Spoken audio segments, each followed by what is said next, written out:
Let me see what I can do. Gary, so let's get it. Yes. Well, the background but let me also bring us Evans and Raymond in again. Yes. Okay. Guys, good morning again. Yes, let's continue. The context is important, you see, because that ministry was a guillotine for a reason, you know, because of the politics there, and it is incredibly important that as a sports minister, I mean, obviously as a minister, but as a minister in general and as a sports minister in particular, you are able to navigate the waters in order to have a smooth period in office.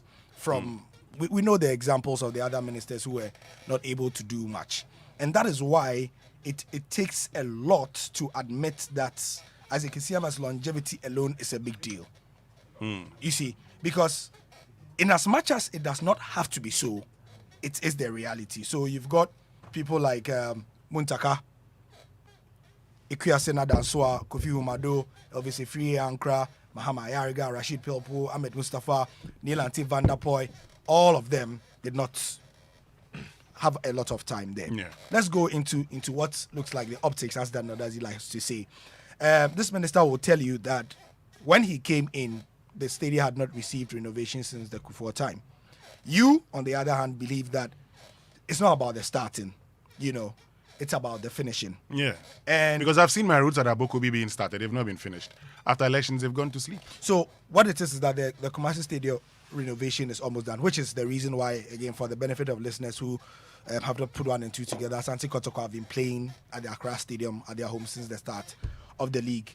Kumasi and Isipong are currently having these renovations. Accra will follow shortly, you know, when the Ghana Premier League is done and all that.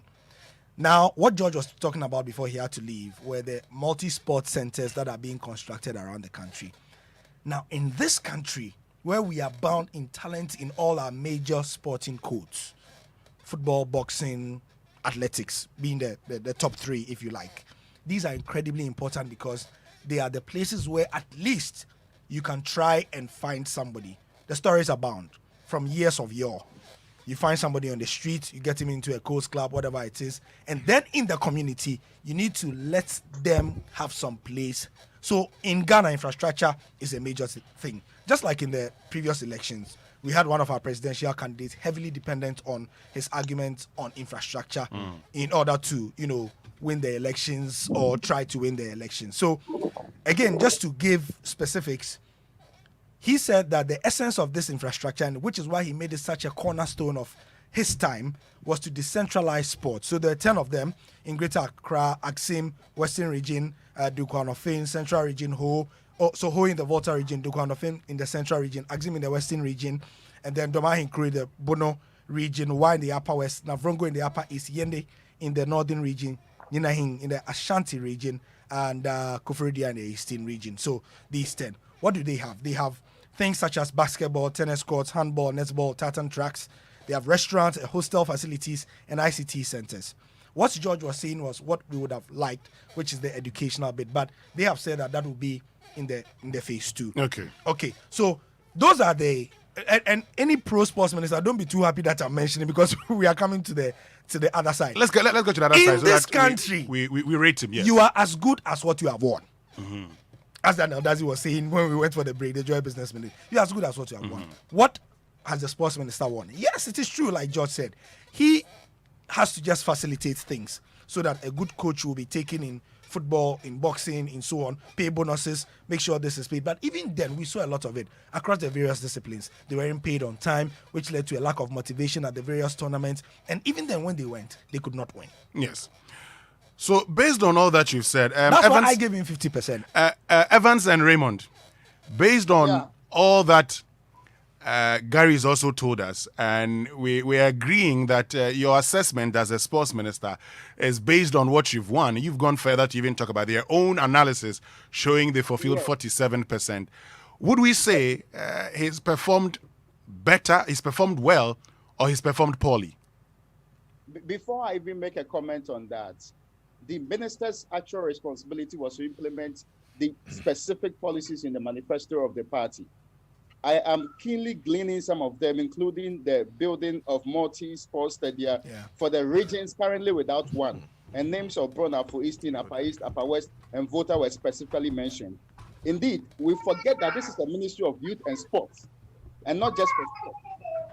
And that a chunk of the things that the government said they would do in the area was also in the area of youth development. Now, there was the understanding that they will complete the University of Ghana Stadium. I have passed by the last time I checked, the place was not completed. Yeah. Indeed, there is a lot more in the projects. If you take them one by one, that is the social contracts they established with the people prior to going into office, which was his prime job, to implement a particular social contract. So if you strike that against what has happened, I really do not think that there's been a lot of great performance in the ministry. And so, has he performed well or has performed poorly or averagely? Oh, I think average is a key word. Since it's around 50%, average will be the key way of describing that. But generally, if you strike that against expectation, it is poor. It is poor. So we can ring the bell? In my case, yes. I know Evans may not like it, but Evans, in your case, can we ring the bell? So if you ask me, poor, average, or which other one do you or well, or he's done well? Do you say? Or whether he's done well? Yes. Okay, I would give him average. I think he's done average. Gary? Yeah, average. Average. Is my microphone on? It's on. Average. Daniel is also. Daniel, would you say he's performed poorly or average? But not below average for me, just above average. Because for me, the multi-sports thing is a big deal. Charlie, it's difficult for a sports minister to get it hold done. Hold on, I am holding on. Daniel, what do you say? Just below average. Just below average. Below average.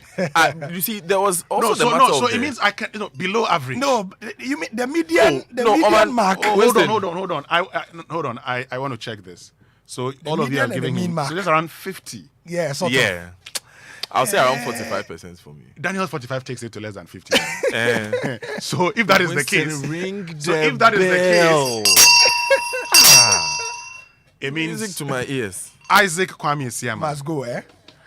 Hasn't performed well. Okay. Because we didn't even mention, I joined the discussion late. I just came. Greetings to you guys from Prime Morning. By the way, I just came in from another set. Yes. Did anyone mention the Australia visa scandal?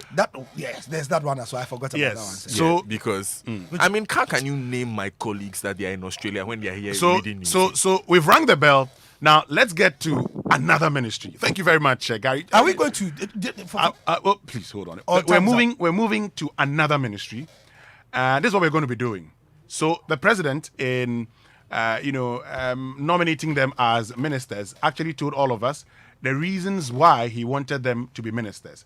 And one of those persons is the finance minister, Ken Ofori-Atta. We're getting to the big areas. Now, the president on the 10th of January made 13 appointments. One of them was, fired. That's Boache Jakun, so he's out of it. But let's get to Ken Ofori-Atta, finance minister. Listen to what the president said first, and then we'll come and do our own assessment. The most successful bankers in our country, an American educated, Columbia, Yale, the rest, worked in Wall Street as a young man for Morgan Stanley and for Salomon Brothers. And when he returned here to Ghana in the late 80s, early 90s, combined with his partners to found what has become the most successful investment bank in our country, that is Data Bank. It's grown to have affiliates across the continent.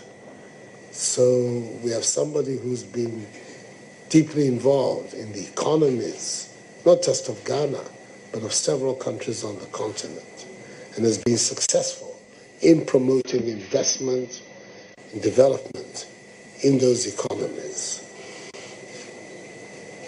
His reputation in international capital and money markets very high. We want to get the Ghanaian economy fully back on track and developing so that we can create jobs and lift and raise the living standards of our people. We need an economist. We need somebody at finance who has the range who has the capacity and has the insight into how to move modern economies.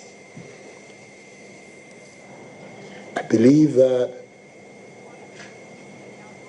most people who are dealing in the money market, the capital markets of our country, would acknowledge him as one of the outstanding figures in it. He, for the last 3 years, has done something I suspect many members of his family thought was a madness. He stepped down from his leadership of the data bank to follow me and give me his full support, and became chairman of the group that was raising money on my account, and has been an invaluable assistance to me these last few years. I believe he's exactly the right man to lead our country's economic revival, with the support and under the chairmanship of the Vice President and the Economic Management Committee. But he's one of those that I have assembled that I believe is going to do a yeoman's job for our country. And I recommend him very strongly to the Parliament for approval as the next Finance Minister of Ghana. That is Mr. Ken Ofori-Atta. Well, so that's President Akufo-Addo as he introduced Finance Minister then, Ken Ofori-Atta.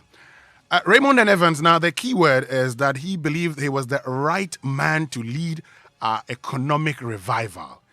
He was the right man to put our economy fully back on track, developing our economy and creating jobs for Ghanaians. And the question is the Ghanaian economy back on track? Was it back on track before COVID-19? Can we say there's been an economic revival that has led to development and the creation of jobs? I start with you, Raymond. Okay.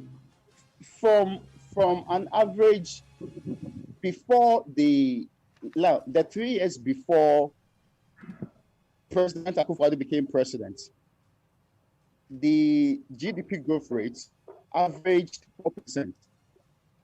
Now, in the first year, it shot up. In the second year, it came down a little bit. On the average, in the last 3 years between 2017 and 2019, the GDP growth rate averaged 7%, which was very impressive. It was one of the highest across the world. And that is something that, if for nothing at all, you are looking at the headline figures and concluding that is bring back economic development purely based on the GDP growth rates. There's a conversation about whether or not this is jobless growth or growth that actually spares jobs or creates jobs, which is the area that was very contentious.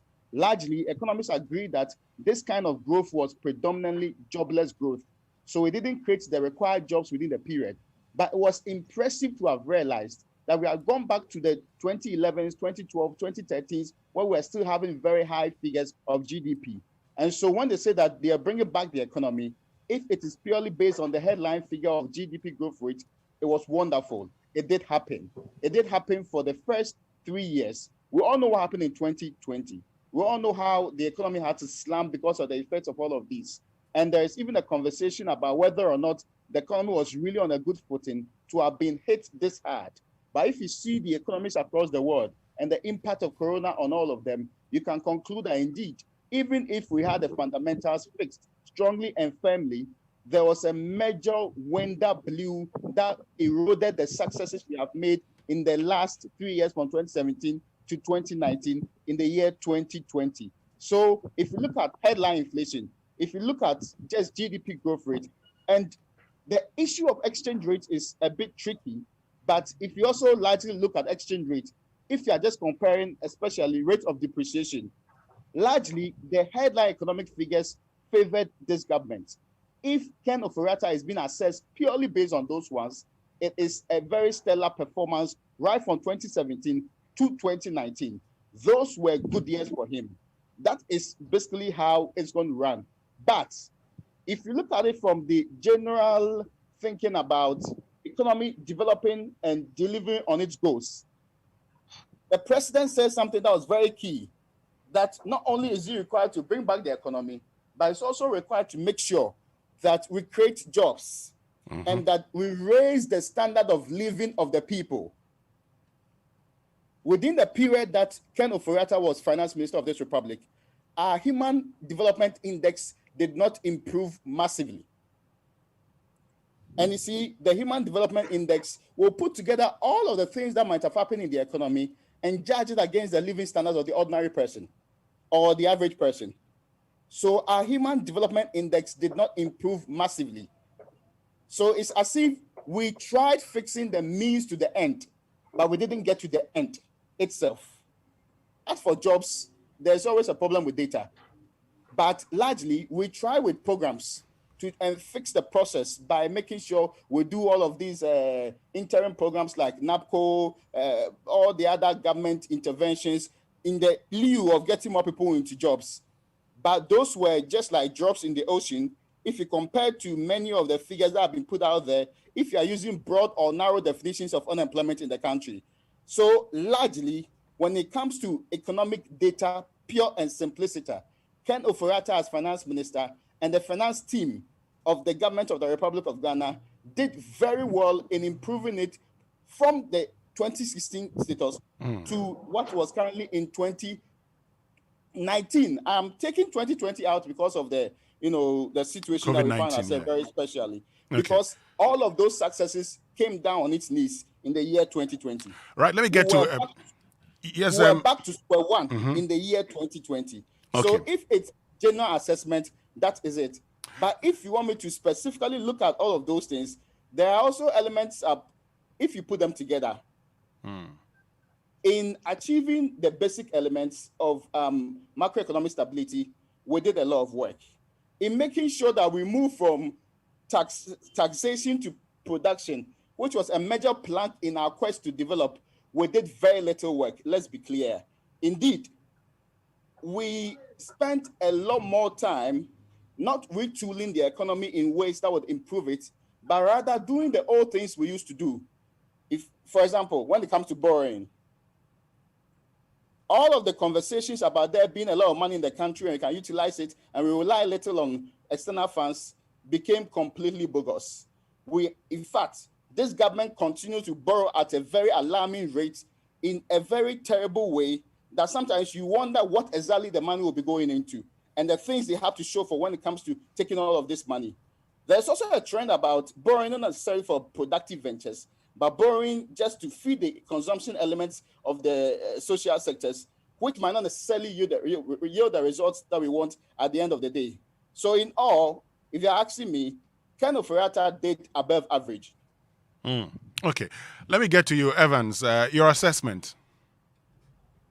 So Raymond had done the nice statistical analysis, the big analysis, and so I don't want to bore our viewers and listeners with that. I want to do the kinky and fish analysis, right? This is the ordinary man's analysis of how you feel Ken Ofori-Atta in your pocket, so to speak. Now, a few things that I've been looking at. Me and you, Winston, we like our kinky, right? Yes. I'm still looking forward to that kinky, that we had during the elections. During the elections, the one we had right in the studio. That one, Dokunura. You continue. Yes. So the price of kinky, I mean, this must have been last year. This is 2020. The price of kinky. And also, there's a very interesting story that we did. We spoke to people around Osu, Dansoma, Laboni, Choco, and so on. And a ball of kinky, the price was selling between, depending on where you were, if you were in Laboni and Osu, if you were in Choco, it was 1 Ghana cedi 50 pesos. If you were in Laboni, it was 2 cedi. That's a ball of kinky. That's quite expensive, right? Mm-hmm. I mean, and a lot of them were speaking to Joy News.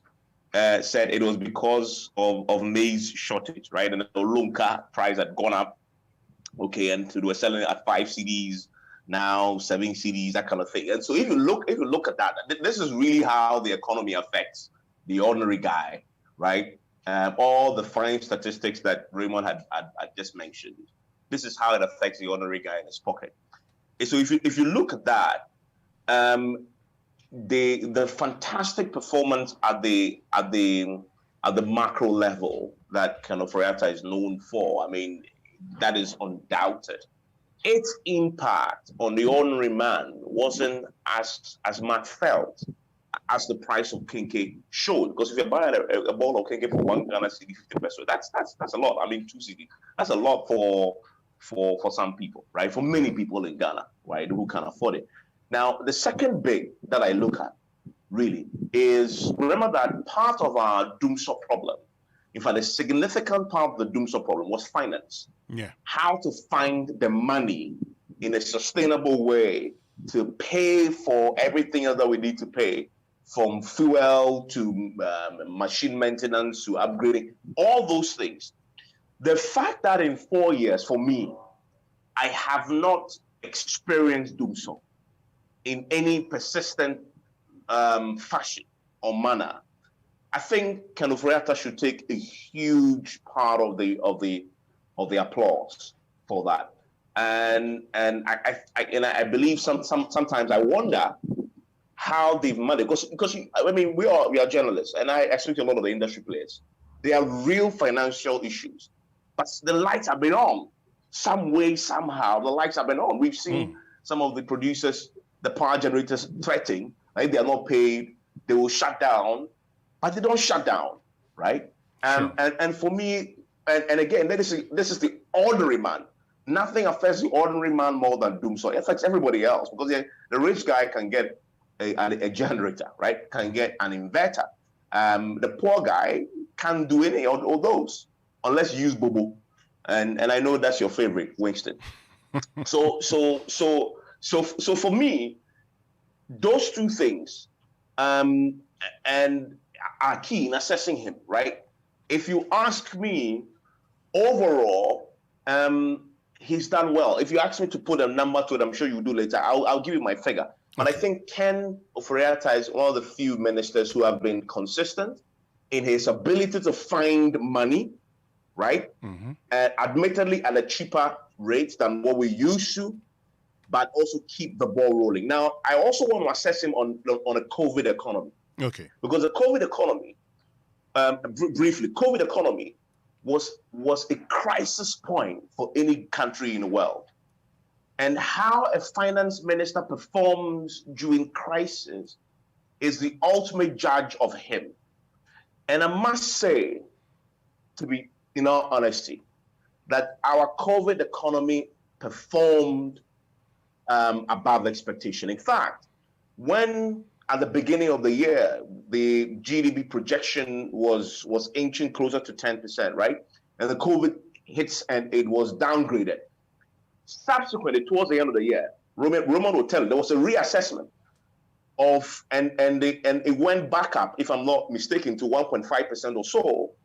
And the IMF World Bank projection said we're going to recover faster than anticipated.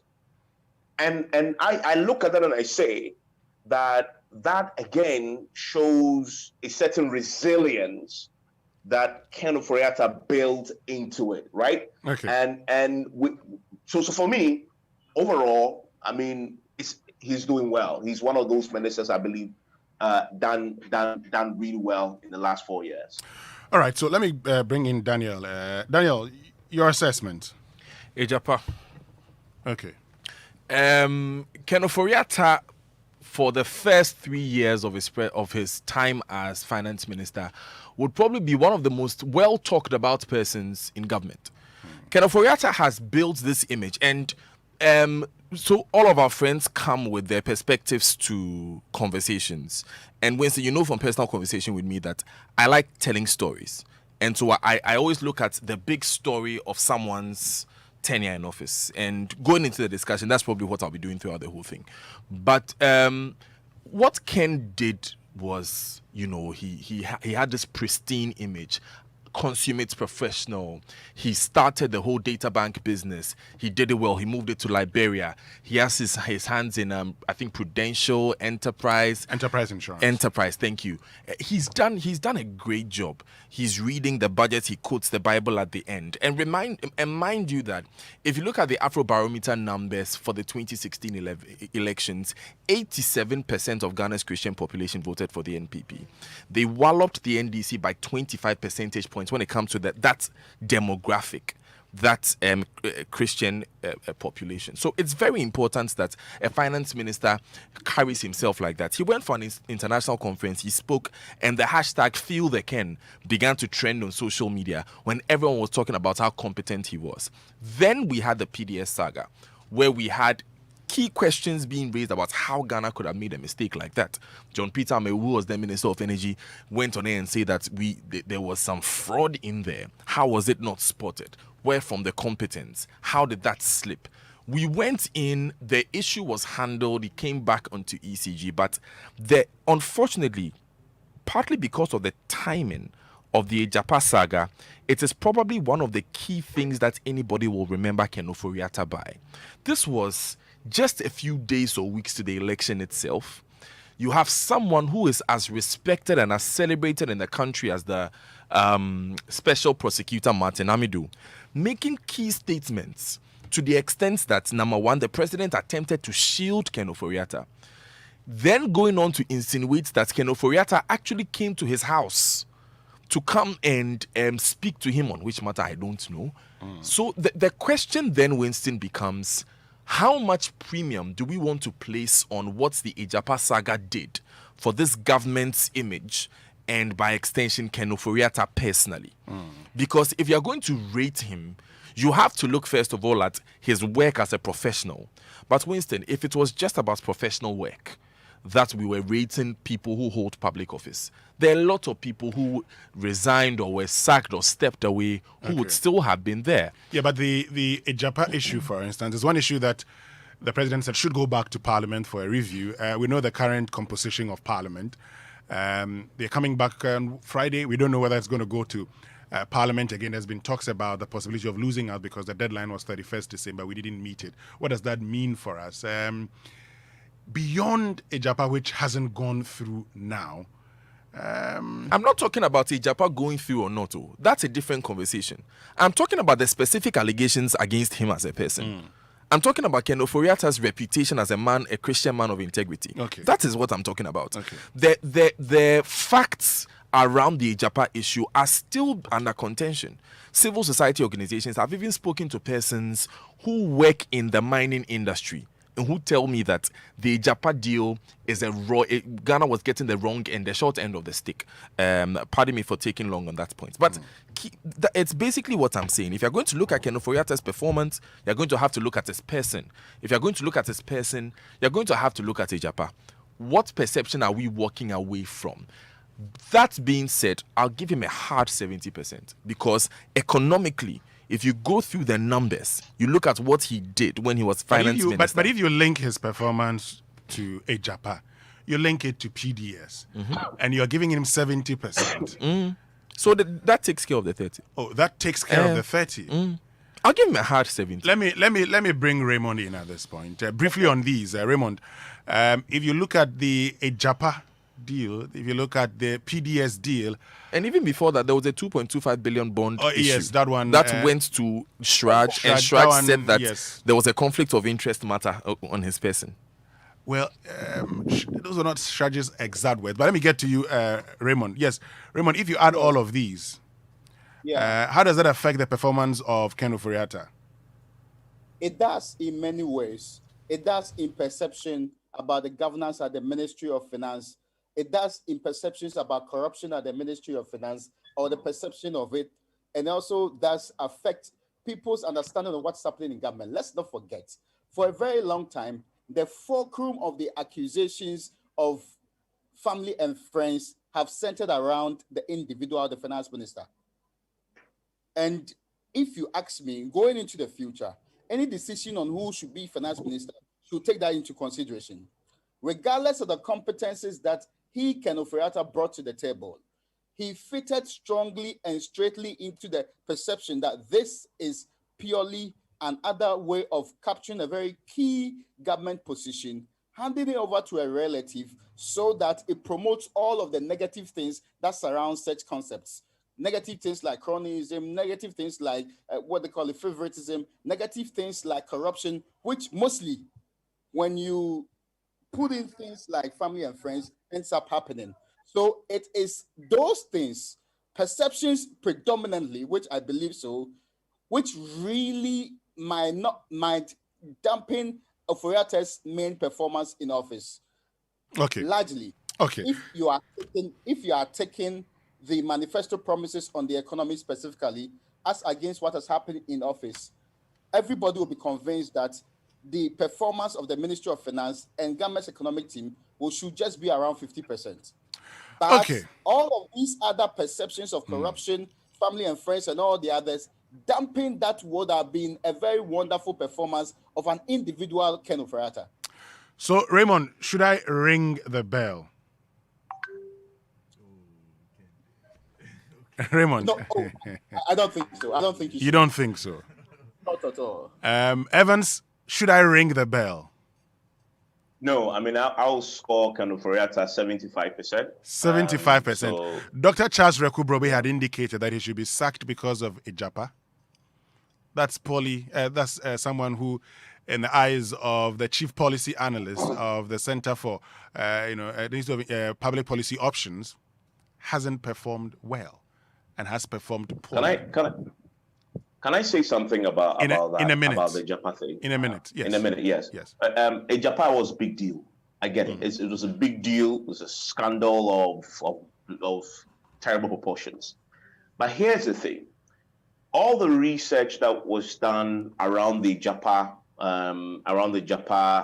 scandal, so the Irish research and the others, particularly the Irish, because I remember that, showed that Ghanaians were not really, look, the Ijapa thing, me and you, the middle class guys who sit on Facebook, the small minority, we were excited by it. And down to corruption people, we were big, excited.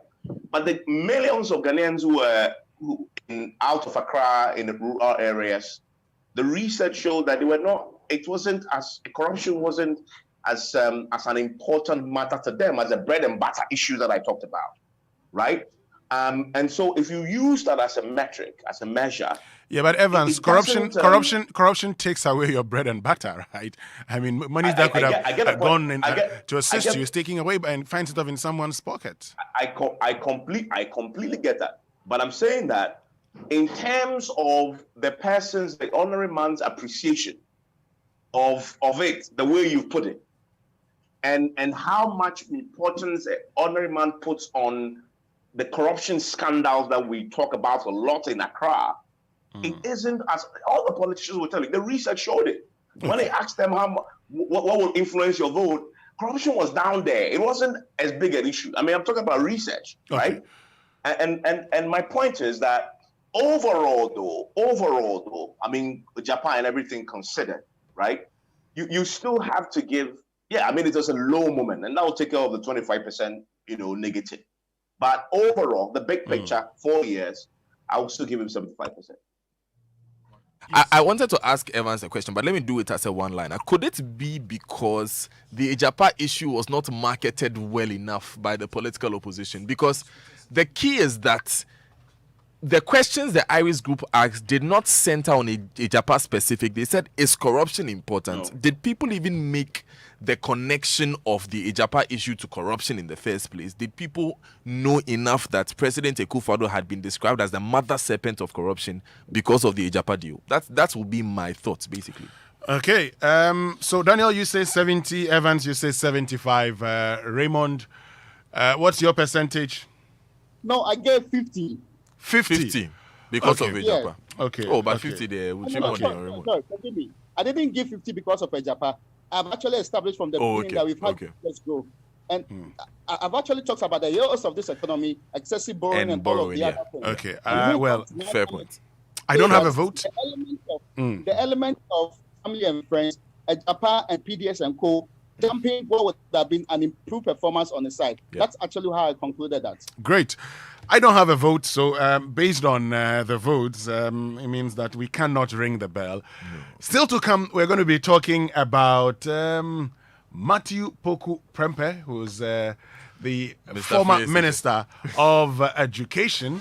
We'll also be talking about Albert Kandapar, Minister in charge of National Security. We'll bring that to you. We have his appointment, as the President talked about the need to have him.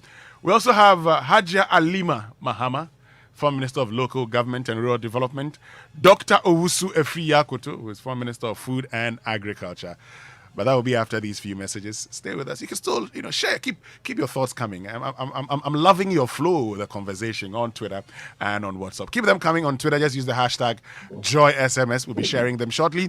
And then on WhatsApp, it's 055-1111-997. Some of them, I'm not sure we can finish all the ministers. We need to bring this back tomorrow, even though it's just 5 minutes to 9. Stay with us. We'll be right back. It's learning time. To all moms and dads out there, the Ghana Learning Radio Reading Program is expanding and adding Ghanaian languages to the English lessons so your child can boost their learning. Your favorite primary school teachers in Asante Twi, Ekwapim Twi, Dagari, Dabani, Dangwe, Eve, Fanti, Gan, Gonja, Kasim, and Nzema will take you and your child from KG2 to B4 through 2 sessions of exciting, interactive, and easy to follow Ghanaian language radio lessons that contain stories, games, riddles, and humorous characters. Tune in to all GBC regional and affiliated radio stations near you to enjoy this new way of learning via radio while staying safe during this COVID period. Ghana Learning Radio. Learn to read, read to learn. This message is brought to you by the MOE, GES, GBC, and supported by USAID. Repeat on Tuesdays, Thursdays, Saturdays between 4 to 5 p.m.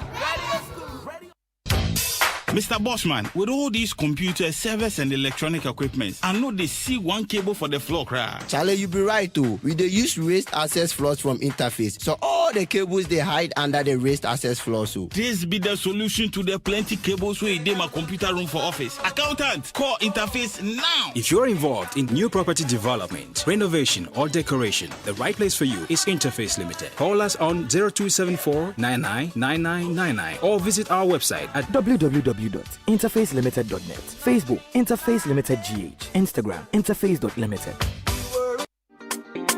Bibiara wa melkom. Luciano le melkom. Nofiano ye melkom. What are you looking for? Melkom got it all. Great discount, dodo. Yamafia so best bargains on our days. Everything here is a bargain. High quality, goods be a priority. So tell your mom, tell Poppy, tell your actually everybody.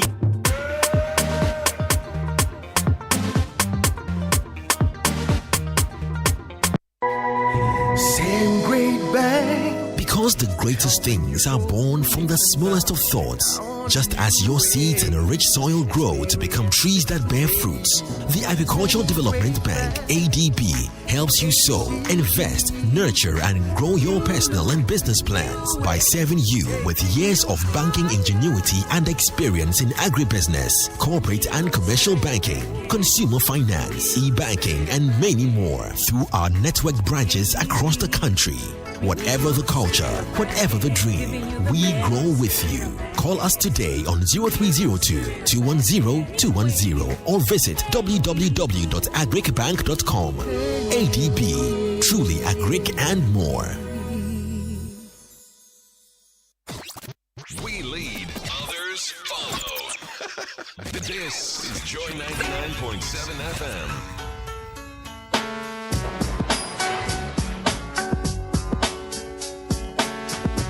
All right, so welcome back, and thank you very much for staying with us here on the Super Morning Show on Joy 99.7 FM. And this morning, we're assessing the performance of our ministers, former ministers, particularly those who stayed in office for 4 years. And the president, while appointing them on the 10th of January 2017, he was telling us why he had to appoint them. I mean, lots of them coming up shortly. But look, here's some great news that will be music to your ears. Now, yes, you've heard right, because I'm talking about EcoBank, which is 30 years, and to mark this anniversary, EcoBank is rewarding 30 loyal customers for 30 days, from the 30th of December 2020 to 28th January 2021. Tune in each day to Drive Time on Joy FM, Weekend City Show on Saturday, and The Reason is Jesus, and correctly answer questions on EcoBank Mobile GHQR and the history of EcoBank to be one of the lucky winners of 3,000 Ghana cedis. That's 30 million old Ghana cedis every day for 30 days. So, yes, it's 3,000 Ghana cedis each day for 30 days. To be eligible for your winning prize, you must have either EcoBank mobile app, Express account, virtual card, or GHQR, and should have transacted on any of these platforms within the last 48 hours. If you don't, download the EcoBank mobile from Google Play Store or the App Store and activate EcoBank Express account, virtual card, or GHQR to access your prize. So join in on this EcoBank at 30, 3,000 loyalty reward for each winner for 30 days. EcoBank at 30, celebrating 30 years of financial innovation and banking excellence. Remember to stay safe. Terms and conditions apply. EcoBank, the Pan-African Bank. But if you're looking forward to purchasing temperature guns because you want to ensure that if people are coming into your office, you check their temperature, which is the right thing to do during COVID-19. Then I've got good news for you, because while you may have heard of the rest, we're bringing you the best now. Kingdom Books and Stationery, your trusted partner, is taking delivery of high-quality medical-grade infrared for a thermometer. That's temperature gun for sale to the public. And the features include precise non-contact measurements, automatic data hold or auto power off, backlight LCD display, set alarm value, and many more. And for bulk purchase, contact Kingdom Books and Stationery on 0501 401 050 or 0244 311 955.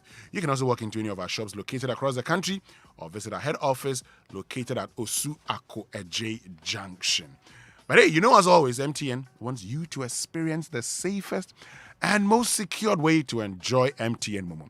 And that's why from the 1st of February 2021, you'll be required to present a valid national ID card anytime you visit a Momo agent point to perform a transaction.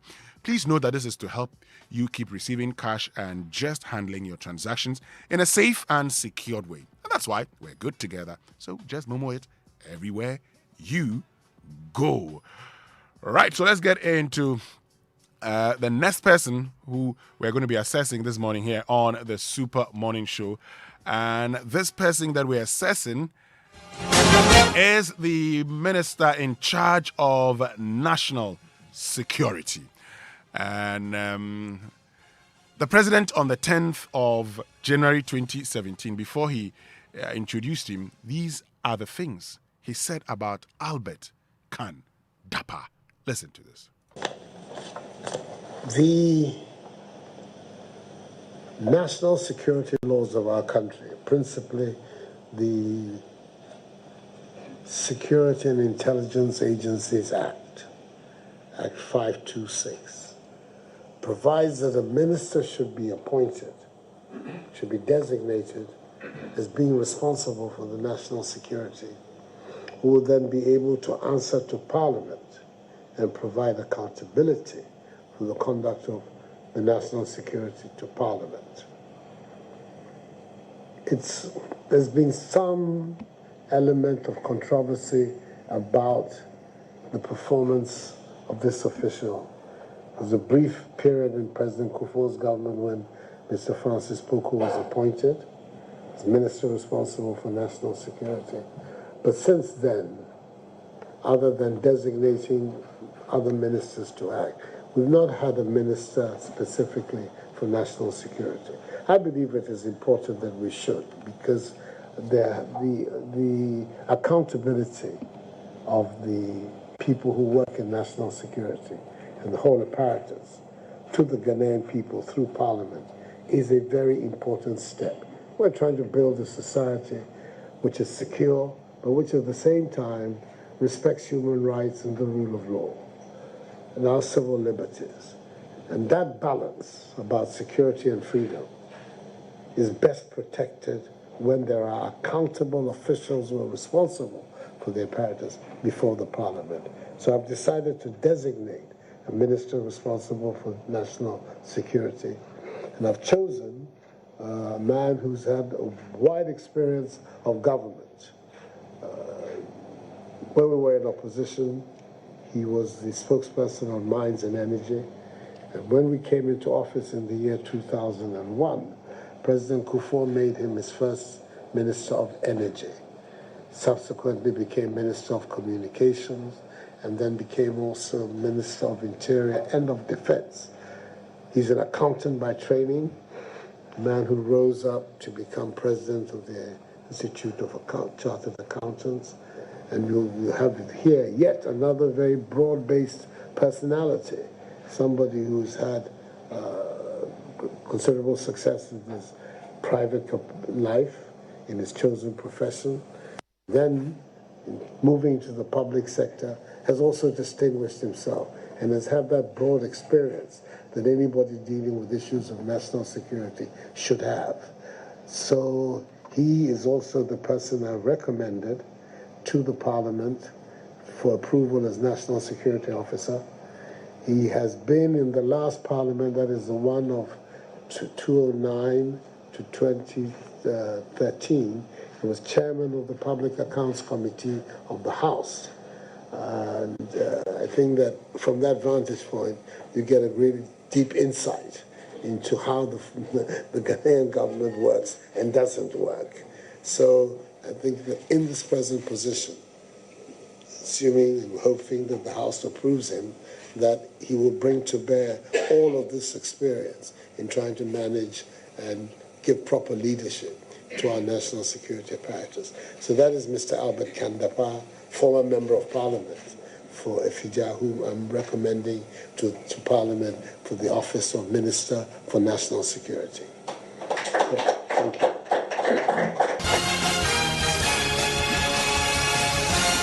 Well, so that's President Akufo-Addo recommending Kandapa at the time to Parliament as Minister in charge of national security. Well, he served in that capacity for 4 years, and let me say that Raymond Akwa has joined us on phone now. Some connectivity issues.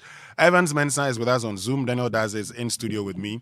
Evans, let me start with you this time around. So the president says, well, we need to have a secure society that respects human rights and the rule of law. And in order to achieve that, you need somebody who should be accountable to the people through Parliament. And he believes the right person to do so is the minister, is Albert Kandapa. Evans, 4 years. What's your assessment? On the basis of everything, this is very simple, straight to the point, and in less than a minute. On the basis of everything you said, I think Kandapa failed. Because the president, you're spot on. The president was clear that the fundamental reason why he appointed him was so that there will be transparency and accountability in the way national security operates. Now, the president was expressing a wish, but that wish is actually captured in law. If you read the Security and Intelligence Agencies Act 1996, it actually mandates the National Security Minister to update Parliament annually on the activities of the national security sector. You give an update to Parliament, and the president mentions that, right, through Parliament. Now, it had to take Samuel Okudzeto Ablakwa to wage a campaign and complain several times that this particular provision has been flouted by Kandapa for a long time. And he had to write an open letter just to get Kandapa to comply with the president's own directives and wishes, for which reason he was appointed in fulfilling this particular provision. And then there's also the human rights issues that we all saw, right? I mean, in the Ayawaso West Wogon by-election violence, right? Perpetrated largely by March security men who held, in terms of accountability chain, as we saw, in terms of who they were accountable to, was an issue. Kandapar himself was before the Commission of Inquiry. I was before the Commission of Inquiry myself, and my testimony was exactly that the national security failed us woefully during that period. And all this, he takes the ultimate blame. And so if you ask me to score him, I'll give him 25%. 25%. Okay. Daniel Dazi. I'm afraid to be Albert Kandapar or any family member of his after that. But I must totally agree with Evans. First of all, Mr. Albert Kandapar, as you heard what the president said in his introduction, was really the first national security minister in a long time. I googled quickly the number of times he went to Parliament to, answer questions from the people on issues having to do with the issues of national security in the country. We have not. I saw he was summoned in November 2020 to answer questions with the EC boss on issues having to do with elections and preparation and what have you. It's really, we didn't really see that public facing element of the national security ministry that we are supposed to see.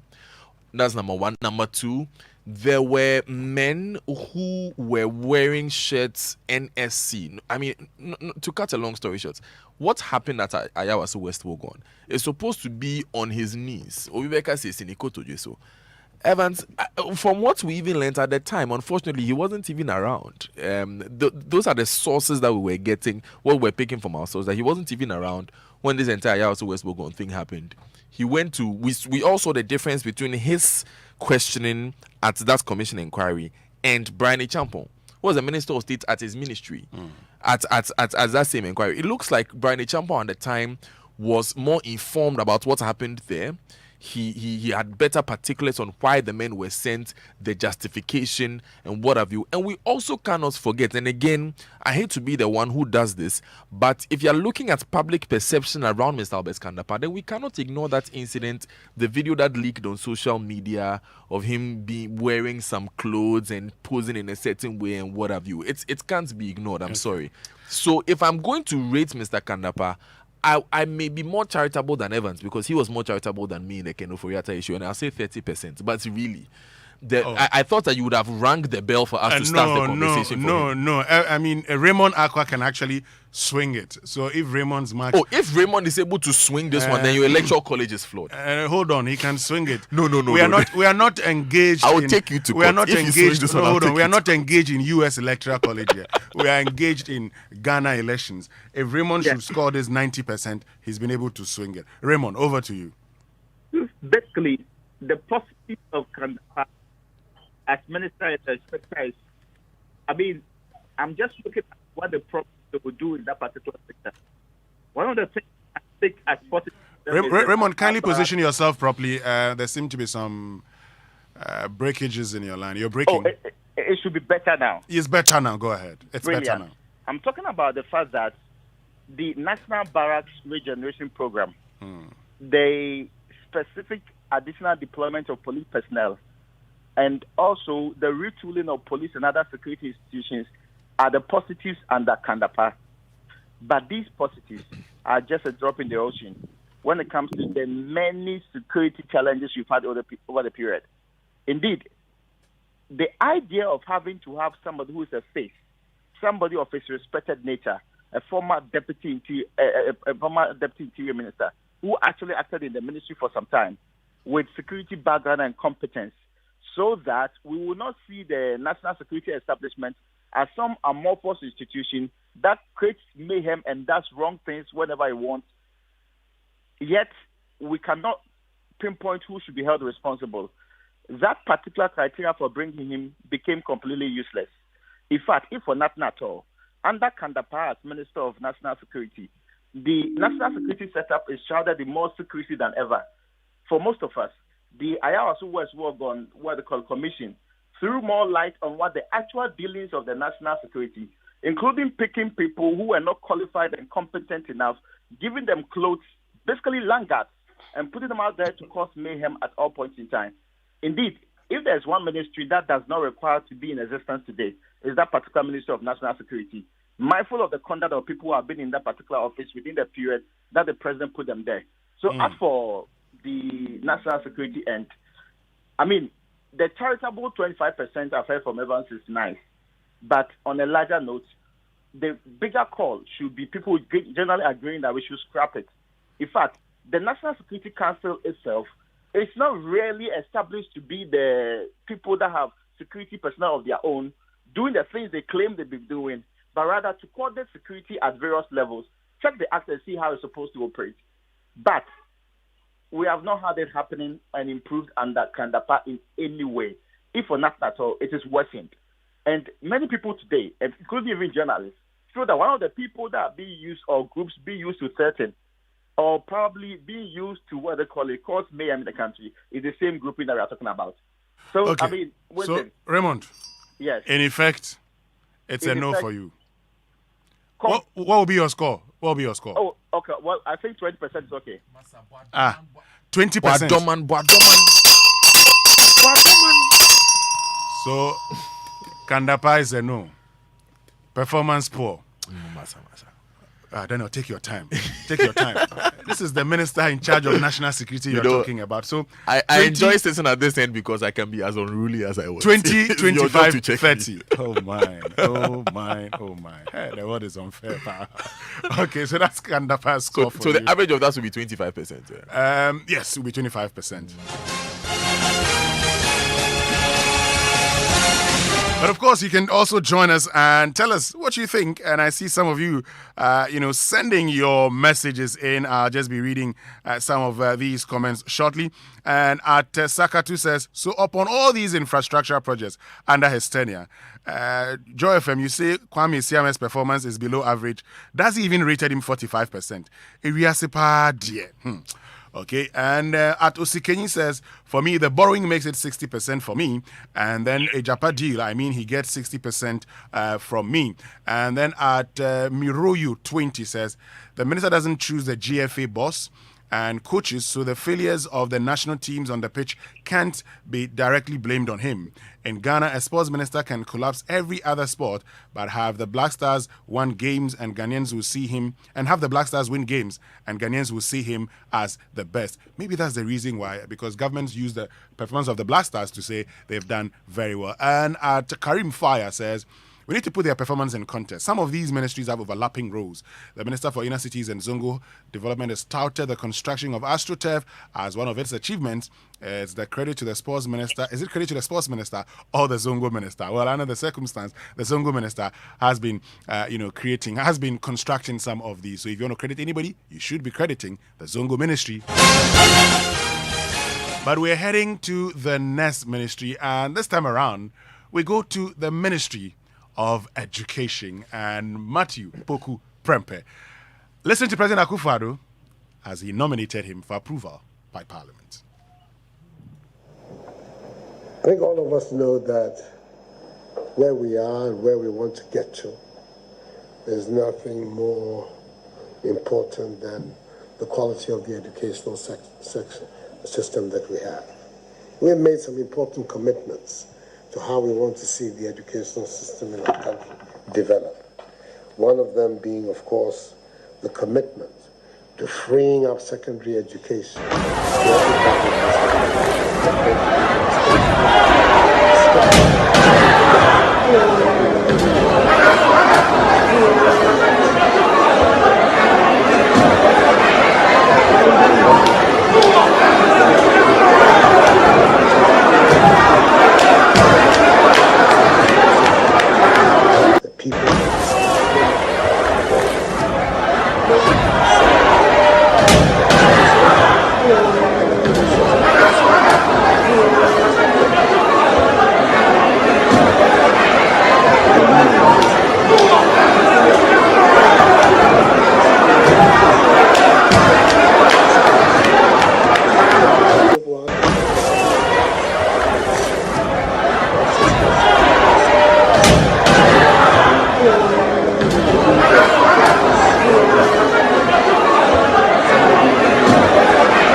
education.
January 2017, President Akufo-Addo introducing Martin He expected him to have discussions with those within the education sector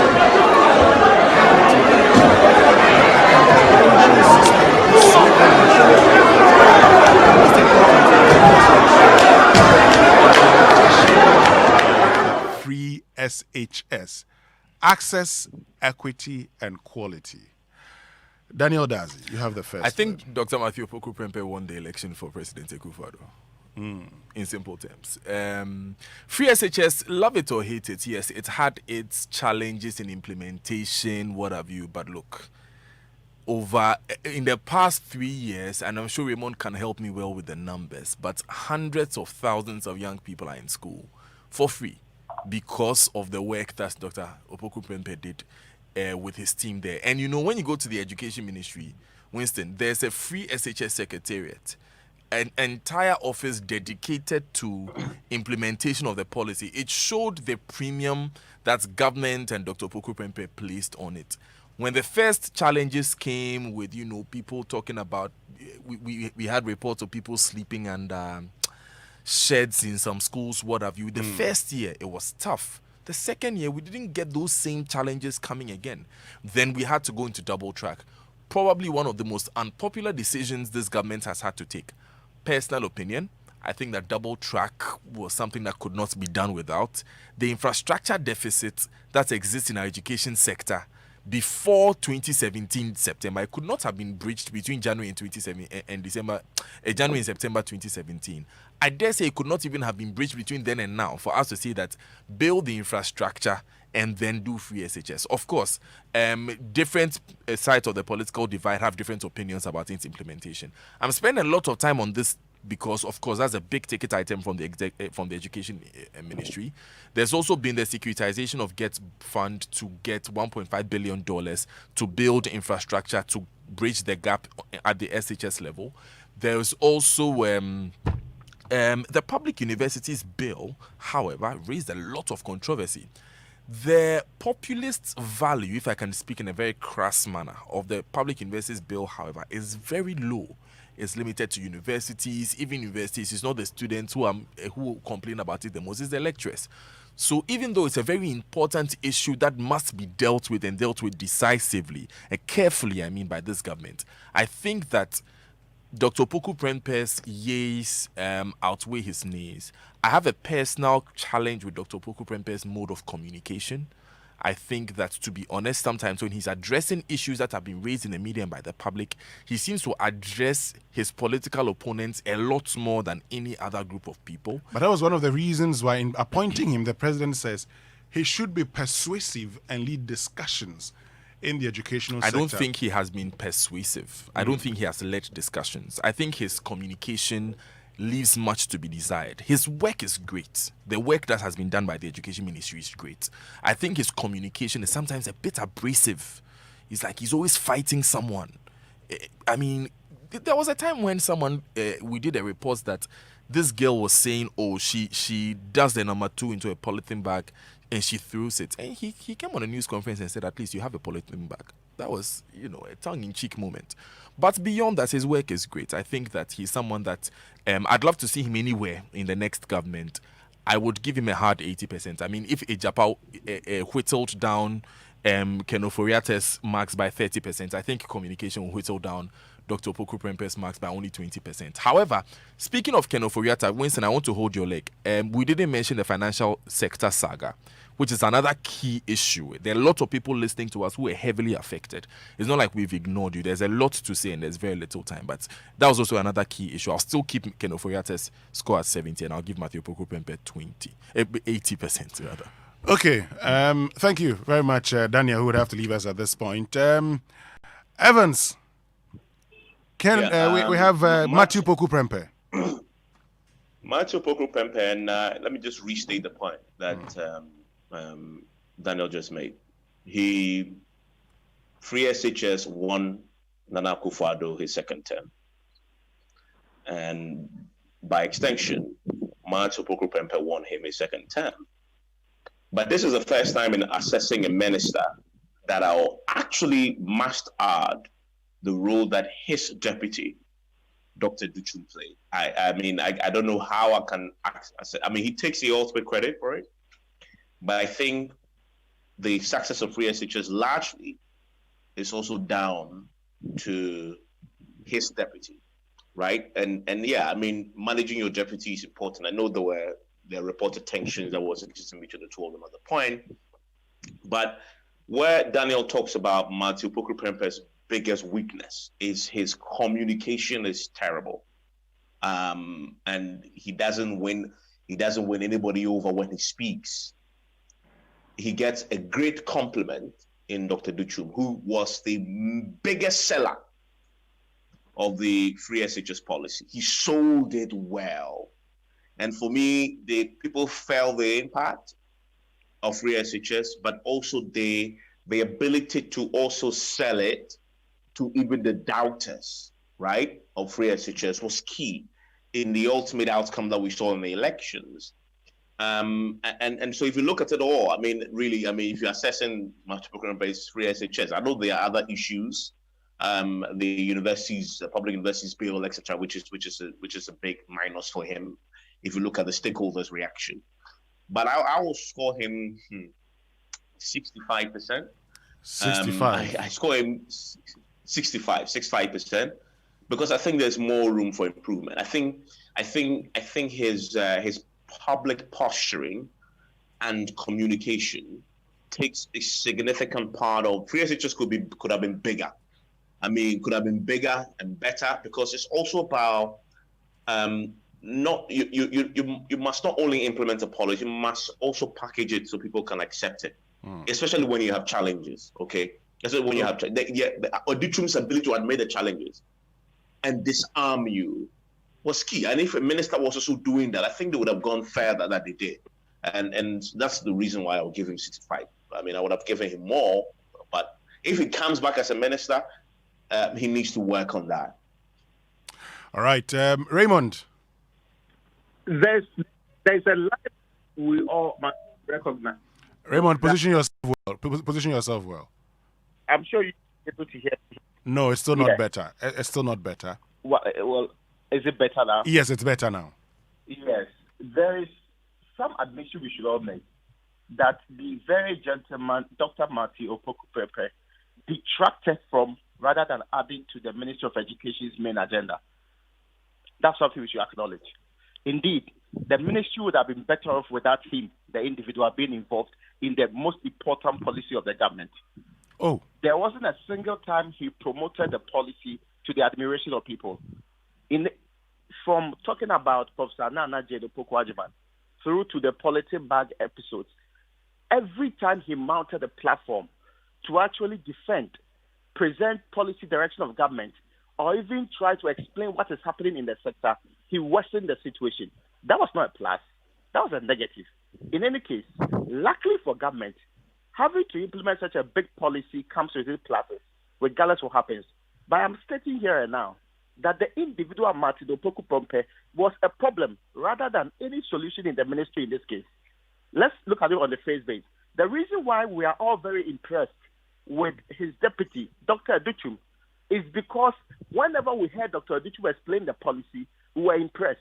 When we heard him speak on the matter, we knew that it was heading somewhere. If we relied heavily on what Napo said or did specifically in his capacity as minister, many people would have given up on this policy called free SHS. And that's how important his role as somebody who took a lot from government's main policy is. And that's how, to me, his judgment and his assessment ought to be done. Now, mostly, governments will be very happy if it gets positive news, if it gets great ministers who can espouse and talk about the things that are happening in their ministries in ways that people understand. Because the entire idea of our politics is participatory democracy. Matthew Opoku Prempeh never took people along in his quest to build a better education system. Indeed, he ended up alienating people, creating we and them as a situation in this country, and that some people were just out there to oppose free SHS because they really felt it was going to make Ghanaians brighter, and making Ghanaians brighter will go against a political ideology. Those were the things that the substantive minister was pushing at a time that this is a social program that required ultimate acceptance by all sides and improvement by all people. Ask me one single suggestion that was put out by UTAG, not even UTAG alone, all the education institutions and the stakeholders in there, including the Ghana Academy of Arts and Sciences, which was nicely accepted by the minister. When the deputy minister was out there saying that, yes, we need to treat certain elements to improve the system, the minister was telling everybody in this country everything is right with the program. So, in all fairness, free SHS, wonderful program. Of course, there are difficulties that ought to be fixed. There are also quality issues that ought to be dealt with, which many people have acknowledged, which I'm so convinced government will even fix going forward. But it will be dangerous continuing into having to retweak and improve the system to put Martin Opoku Prempeh in charge of that particular ministry. In fact, his continuous stay in that ministry did not do any good at all to the programs that government sought to provide in there. It is for that reason I think he fell below the mark of even 40 for me. And in this case... Oh, so what mark are you giving him? It's a funny situation where you have to isolate the individual from the ministry and individually assess him as whether or not he added to the good of the ministry or subtracted from it. To me, the ministry did a lot of great work. He, Matthew Opoku Prempeh, as an individual, was a negative to the ministry's progress and the things it ought to be done in that particular ministry. The more reason why I say he should go with the 40. 40% for you for Matthew Opoku Prempeh. Okay, so that's Raymond Akwe's assessment. And so this morning we've been assessing the sports ministry. That's Isaac Kwame Siama, Finance Minister Ken Ofori-Atta, former National Security Minister Albert Kandapa, and former Education Minister Matthew Opoku Prempeh. We're going to give you a chance also to do your own assessment of these, 4 persons. But if I do all the additions, even though Raymond would want me to ring the bell, Evans and Daniel say no, and so I cannot ring the bell. Raymond gives Matthew Opoku Prempeh 40%, Evans Mensah 65%. I've rang the bell in my heart. You rang the bell in your heart? Yes, of course. Oh, okay.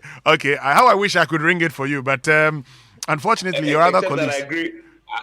I agree with Raymond that you don't maintain Matthew Opoku Prempeh as education minister. It's too much of an important portfolio for somebody who only divides opinion and alienates.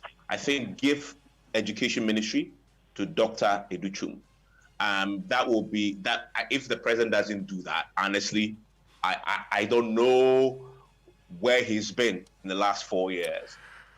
It's for me, it's the easiest choice. When the president sits down to list his new ministers, the first name that should be on his list is Dr. Aduchum as substantive education minister. I agree perfectly. Matthew Opoku Prempeh should be nowhere near that ministry. He should go to a ministry that is less talked about. It's not a cabinet ministry. Nobody talks about it. It doesn't create controversy. and it just sails through without it. But if they really want to attract people and endear themselves to Ghanaians, you don't want Matapro Crepe anywhere near a very prominent ministry that engages with the public. Okay, guys, thank you so much for joining us. But Raymond and Evans, we have to continue this conversation tomorrow. We can't end it like that. There's still lots of ministers to assess. We have the senior minister Yao Safoma, for local government minister, all former, Haji Alima Mahama. You have former Greek minister Dr. Uswe Friyakoto. You have interior minister Ambrose Derry. You have defense minister Dominic Nitiwul. You have trade minister Alan Tremanting. You have foreign minister Shelley Ayakobuchi. You have attorney general Gloria Akufu. Charlie, we have too many ministers to talk about. We have to continue tomorrow. And Evans would expect to have you in studio tomorrow. Tomorrow, no sleeping over, okay? Thank you. Thank you very, very much, Evans and Raymond, for joining us. But carrying cash is so last season. Charlie, the new best season is paying with your card, whether making payments from a POS machine or whether you're paying online. Get a quick assist using your contactless ABSA vertical cards and get great discounts from our partners. Its contactless features allows you to pay with a tap on the POS machine, making it even safer this COVID-19 period. And you get to enjoy up to 40% discounts when you pay with a card at an ABSA partner. Get the card assist from ABSA and get things done. That's Africanacity. That's ABSA. ABSA, the official banking partner of the Premier League. Visit absa.com.gh. Terms and conditions apply. Please follow all COVID-19 protocols. There's a period. And text messages on the Super Morning Show is brought to us by Glyco Critical Illness Plan. GSIP. GSIP, it's in your best interest to survive. But at Glyco Life, we believe this is the time to protect your future with our life insurance policies. Our products are designed to offer you peace of mind, especially in this COVID-19 era. So, to our policyholders, your claims are very important to us, and we advise you to visit our offices or the Glyco Life website, www.glycolife.com, to lodge your claims for prompt service. We're surviving COVID-19 together, so please pay your premiums via your chosen mode of payment or by Momo on 0591 441473 or by e-premium for micro insurance to safeguard your policies. Our call center team is ready to support you, so call us on 0202-222-113 for assistance or contact us via chosen our digital channels. We care for your safety, and so all our officers are implementing the Ghana Health Services recommended COVID-19 safety protocols. Please practice social distancing, keep safe, and trust Glyco Life to cushion you for life. So we go for some few messages from our partners. When we return, we're handing over the conversation to you. You get to do the assessment now on 0302-216-541, 0302-216-541, and 055-1111-997. Stay with us. We'll be right back after these messages. What would you do if you